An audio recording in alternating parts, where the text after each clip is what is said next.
Hi friends, ಇವತ್ತಿನ video ಮೂಲಕ ವರಮಹಾಲಕ್ಷ್ಮಿ ಹಬ್ಬದ ಸ್ಪೆಷಲ್ ಆಗಿ ಲಕ್ಷ್ಮೀ ದೇವಿಗೆ ತುಂಬ ಇಷ್ಟ ಆಗುವಂಥ ಖಾರ ಪೊಂಗಲ್ ಯಾವ ರೀತಿ ಮಾಡೋದು ಅಂತಂದ್ಬಿಟ್ಟು ತೋರಿಸ್ಕೊಡ್ತಾ ಇದ್ದೀನಿ. ಈ ಖಾರ ಪೊಂಗಲ್ ಯಾವ ರೀತಿ ಮಾಡೋದು ಅಂತಂದ್ಬಿಟ್ಟು ಈ ವಿಡಿಯೋನ ಎಲ್ಲೂ ಸ್ಕಿಪ್ ಮಾಡದೆ ಕೊನೆ ತನಕ ನೋಡಿಕೊಂಡು ಯಾವ ರೀತಿ ಮಾಡೋದು ಅಂತಂದ್ಬಿಟ್ಟು ಈ ಖಾರ ಪೊಂಗಲ್ನ ನೀವು ಸಹ ಒಂದ್ಸಲ ಮಾಡಿ ನೋಡಿ. ಸೊ ಬನ್ನಿ, ಇವಾಗ ಲೇಟ್ ಮಾಡ್ದಿರ ಈ ಖಾರ ಪೊಂಗಲ್ ಯಾವ ರೀತಿ ಮಾಡೋದು ಅಂತಂದ್ಬಿಟ್ಟು ನೋಡೋಣ.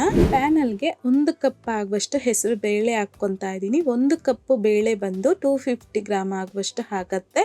ಈ ರೀತಿ ಮಿಕ್ಸ್ ಮಾಡ್ಕೊಂತ ಲೋ ಫ್ಲೇಮ್ನಲ್ಲೇ ಈ ಹೆಸರು ಬೇಳೆ ಗೋಲ್ಡನ್ ಕಲರ್ ಬರೋವರೆಗೂ ಫ್ರೈ ಮಾಡ್ಕೋಬೇಕು. ಸೊ ಈ ರೀತಿಯಾಗಿ ಕರೆಕ್ಟಾಗಿ ನಮ್ಗೆ ಇವಾಗ ಗೋಲ್ಡನ್ ಕಲರ್ಗೆ ಹೆಸರು ಬೇಳೆ ಅನ್ನೋದು ಚೇಂಜ್ ಆಗಿದೆ. ಈಗ ಫ್ಲೇಮ್ನ ಆಫ್ ಮಾಡಿಕೊಂಡು ಇದನ್ನು ಒಂದು ಬೌಲಲ್ಗೆ ತಗೊಳ್ಳಿ. ಸೊ ಯಾವ ಕಪ್ಪಲ್ಲಿ ಹೆಸರು ಬೇಳೆ ತಗೊಂಡಿದ್ದೀರೋ ಅದೇ ಕಪ್ಪಲ್ಲಿ 1 ಕಪ್ಪು ಬಂದು ನಾನಿಲ್ಲಿ ಅಕ್ಕಿ ಹಾಕ್ಕೊತಾ ಇದ್ದೀನಿ. ಸೊ ನಾನಿಲ್ಲಿ ಬೇಳೆ ಹಾಗೇನೆ ಅಕ್ಕಿ ಎರಡನ್ನೂ ಸಮ ಪ್ರಮಾಣದಲ್ಲಿ ತಗೊಂಡಿದ್ದೀನಿ.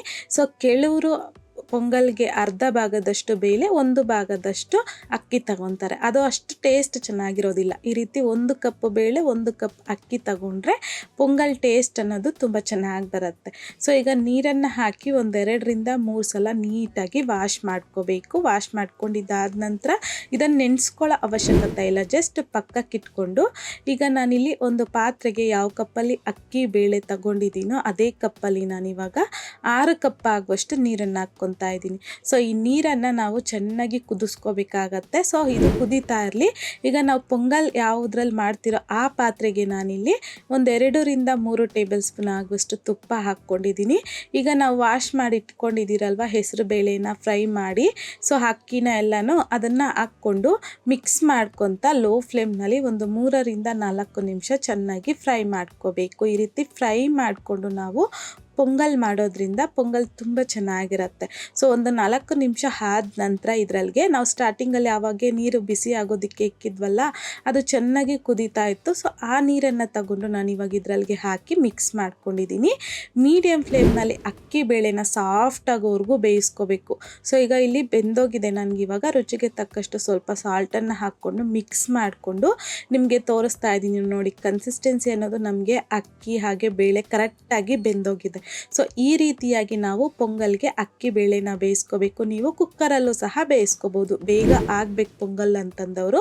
ಸೊ ಈ ರೀತಿ ಲೋ ಫ್ಲೇಮ್ನಲ್ಲಿ ಹಾಗೆ ಇರಲಿ ಪಕ್ಕದಲ್ಲಿ. ಈಗ ಪ್ಯಾನಲ್ಗೆ ಒಂದು ಅರ್ಧ ಕಪ್ ಆಗುವಷ್ಟು ತುಪ್ಪ, 1 ಟೇಬಲ್ ಸ್ಪೂನ್ ಆಗುವಷ್ಟು ಕರಿಮೆಣಸು, 2 ಟೇಬಲ್ ಸ್ಪೂನ್ ಆಗುವಷ್ಟು ಸಣ್ಣದಾಗಿ ಕಟ್ ಮಾಡ್ಕೊಂಡಿರ್ತಕ್ಕಂಥ ಶುಂಠಿ, ಒಂದು ಅರ್ಧ ಟೇಬಲ್ ಸ್ಪೂನ್ ಆಗುವಷ್ಟು ಜೀರಿಗೆನ ಸಹ ಹಾಕ್ಕೊಂಡು ಲೋ ಫ್ಲೇಮ್ನಲ್ಲಿ ಚೆನ್ನಾಗಿ ಫ್ರೈ ಮಾಡ್ಕೊಳ್ಳಿ. ಸೊ ಶುಂಠಿ ಎಲ್ಲ ಸ್ವಲ್ಪ ಹೊತ್ತು ಫ್ರೈ ಮಾಡ್ಕೊಂಡಿದ್ದಾದ ನಂತರ ಒಂದು 5 ರಿಂದ 6 ಹಸಿಮೆಣಸಿನ್ಕಾಯಿನ ಸಣ್ಣದಾಗಿ ಕಟ್ ಮಾಡಿಬಿಟ್ಟು ಹಾಕ್ಕೊಂಡಿದ್ದೀನಿ. 4 ಒಣಮೆಣಸಿನ್ಕಾಯಿನ ಸಹ ಮುರಿದ್ಬಿಟ್ಟು ಹಾಕ್ಕೊಂಡಿದ್ದೀನಿ. ಒಂದು ಅರ್ಧ ಕಪ್ ಆಗುವಷ್ಟು ಗೋಡಂಬಿನ ಸಹ ಹಾಕ್ಕೊಂಡು ಲೋ ಫ್ಲೇಮ್ನಲ್ಲಿ ಗೋಡಂಬಿ ಈ ರೀತಿ ಗೋಲ್ಡನ್ ಕಲರ್ ಬರೋವರೆಗೂ ಫ್ರೈ ಮಾಡ್ಕೊಂಡಿದ್ದಾದ ನಂತರ ಸ್ವಲ್ಪ ಕರಿಬೇವು ಹಾಗೆಯೇ ಒಂದು 1/4 ಟೀ ಸ್ಪೂನ್ ಆಗುವಷ್ಟು ಹಿಂಗುನ ಸಹ ಹಾಕ್ಕೊಂಡು ಲೋ ಫ್ಲೇಮ್ನಲ್ಲಿ ಜಸ್ಟ್ ಈ ರೀತಿ ಮಿಕ್ಸ್ ಮಾಡ್ಕೊತ ಕರಿಬೇವು ಕ್ರಿಸ್ಪಿ ಆದರೆ ಸಾಕು. ಸೊ ಈಗ ಫ್ಲೇಮ್ನ ಆಫ್ ಮಾಡಿಕೊಂಡು ಈ ಒಗ್ಗರಣೆನ ತಗೊಂಡು ನಾವು ಪೊಂಗಲ್ನ ಬೇಯಿಸಿಟ್ಕೊಂಡಿದ್ದೀರಲ್ವ ಅದರಲ್ಲಿಗೆ ಹಾಕ್ಕೊಂಡು ಮಿಕ್ಸ್ ಮಾಡ್ಕೊಳ್ಳೋದಷ್ಟೇ. ಸೊ ಮೇನ್ ಪಾರ್ಟ್ ಬಂದು ಈ ಒಗ್ಗರಣೆಯಲ್ಲೇ ಇರುತ್ತೆ ಈ ಪೊಂಗಲ್ ಟೇಸ್ಟ್ ಅನ್ನೋದು. ಸೊ ತಪ್ಪದೆ ಒಗ್ಗರಣೆ ಇದೇ ಥರನೇ ಹಾಕ್ಕೋಬೇಕು, ಆವಾಗಲೇ ಪೊಂಗಲ್ ಅನ್ನೋದು ತುಂಬ ಚೆನ್ನಾಗಿ ಬರುತ್ತೆ. ಈಗ ಎಲ್ಲ ಮಿಕ್ಸ್ ಮಾಡ್ಕೊಂಡಿದ್ದಾದ ನಂತರ ನೀವು ಖಾರ ಪೊಂಗಲ್ ಕನ್ಸಿಸ್ಟೆನ್ಸಿ ಅನ್ನೋದು ನೋಡ್ತಿರ್ಬೋದು ಎಷ್ಟು ಕರೆಕ್ಟಾಗಿ ಬಂದಿದೆಯೋ ಅಂತಂದ್ಬಿಟ್ಟು. ಸೊ ನಾನಿವತ್ತು ದೇವಸ್ಥಾನದಲ್ಲಿ ಯಾವ ರೀತಿ ಖಾರ ಪೊಂಗಲ್ ಮಾಡ್ತಾರೋ ಅದೇ ರೀತಿಯೇ ನಾನಿವತ್ತು ತೋರಿಸ್ಕೊಟ್ಟಿದ್ದೀನಿ.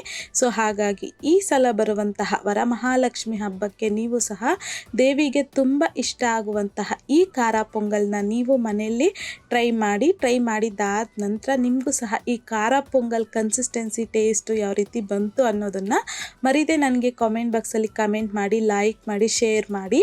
ಮತ್ತಷ್ಟು ಈಸಿ ಆ್ಯಂಡ್ ಸಿಂಪಲ್ ಕ್ವಿಕ್ ರೆಸಿಪೀಸ್ಗೋಸ್ಕರ ದಯವಿಟ್ಟು ನೀವಿನ್ನೂ ನಮ್ಮ ಮೆಗಾಶ್ರೀಸ್ ಕಿಚನ್ ಚಾನಲ್ನ ಸಬ್ಸ್ಕ್ರೈಬ್ ಮಾಡಿಲ್ಲ ಅಂತಂದರೆ ಸಬ್ಸ್ಕ್ರೈಬ್ ಮಾಡಿ.